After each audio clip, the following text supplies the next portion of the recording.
Hey y'all, I'm Kristen. Hi, I'm Amani. And welcome to Season 4 of Civics for the Culture. This season, we're mixing things up a bit. Y'all ready for a collab? Unless you've been living under a rock, you've probably heard that lots of people are mad at the Supreme Court. Mad might be an understatement. Folks are outraged, and with good reason. The freedom to make personal decisions about our lives, bodies, and futures seems pretty basic, right? Well, apparently the Supreme Court doesn't think so. For as long as you and I can remember, the right to an abortion has been the law of the land in the United States. But in 2022, this fundamental freedom was stripped away from us. But how could this even happen?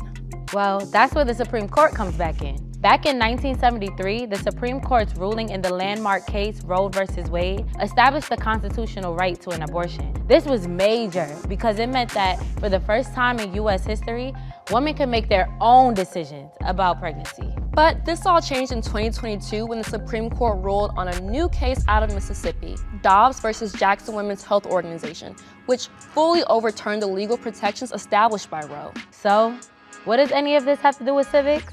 It turns out, everything. So when it comes to reproductive rights, I want you to think about two words: power and control. Prior to Roe v. Wade, abortion was either banned or restricted in 46 out of the 50 states. Crazy, right? But what's even crazier is after last year's ruling on Dobbs, that's exactly where we're headed once again. Once the right to an abortion became the law in the land in 1973, opponents of reproductive rights got started on a long game. And by long, we mean long.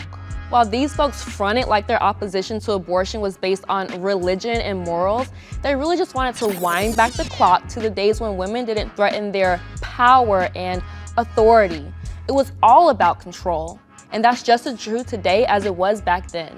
Over the next 50 years, conservative legislators around the country got to work. These efforts finally paid off for them in 2022.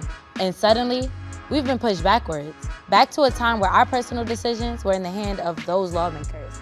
You know, those people that we put into office. Ever since the Supreme Court overturned Roe, we have seen states rushing to further restrict access to abortion care. They're trying to criminalize people who just want to get the care that they need. And I'm not gonna lie to you, it's grim.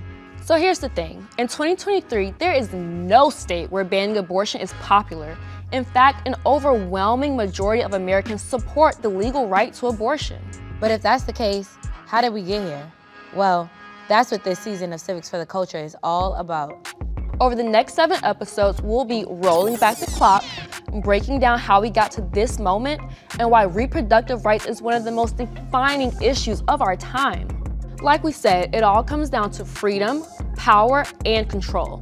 So stick with us this season to learn how we, the majority, can harness our collective power and reclaim our freedoms and shape our own futures. You could catch the next 7 episodes of Civics for the Culture by following Fair Fight Action on TikTok, Instagram, and YouTube. So follow, like, subscribe, and stay tuned.